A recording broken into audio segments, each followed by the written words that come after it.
Hi everyone, I want to make a part 2 to my Filial Piety in Lost You Forever video and talk about Xiao's relationship with Cang and how Filial Piety plays a role in their relationship dynamic as well.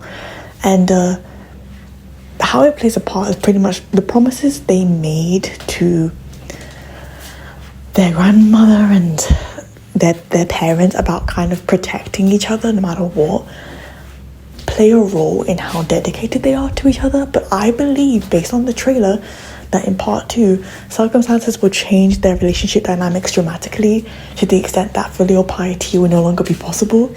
In the same way that I believe that Xuan will find an out for his filial piety. Like, this show is about losing people and abandonment and not really being able to stick to what you always thought you would stick to due to time and circumstances removing you from people in your life that you thought would always be with you.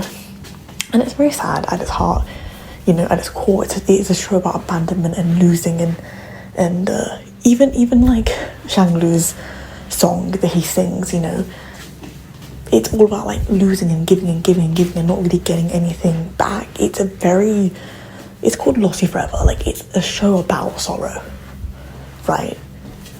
It has love in it, it has a reverse harem in it, and it's enjoyable to watch, but it's also about loss, and loss that can never be regained, and it's really sad. So Cang and Xiao lose each other because of circumstances. They can't really keep to their promises because life adapts that promise, life changes that promise and changes the dynamics of everything so that they can't keep to what they always wanted to keep to. But you see, I don't see them as cowards as much as I see them as shaped by circumstance.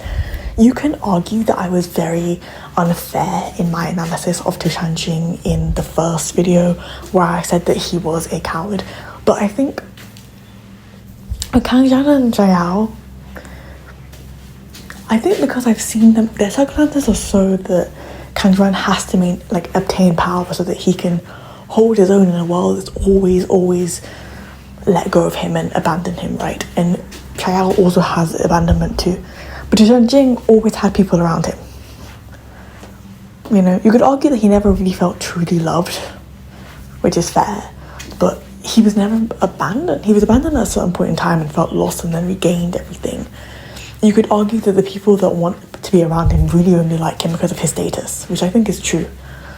But he has something at least. Xiao has lost and then regained everything.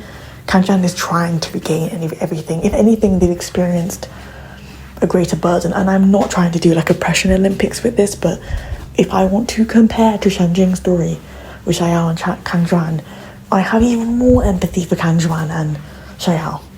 They've all had very similar experiences, but the ways in which they approach it are different. And again, you can argue that Xiao's elder princess and she has complete control over her thing and she can do whatever she wants. Cang can't though. And I don't think he's a coward. If Xiao was like, I like you, he'd be with her immediately. Like, there's nothing stopping that. But I guess you could say no one will stop them, right?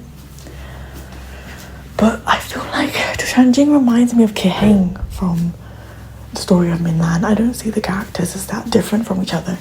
Taking that step that needs to be made is not being made because of filial limitations that other characters have too, but are willing to overstep because of their own experiences, because of the way they manage their emotions. It's just the way the character's written. Anyway, again, this was my analysis. Let me know what you think about this in the comments below. Thank you so much for listening. If you like this video on my channel, please like this video and also subscribe. Thank you so much.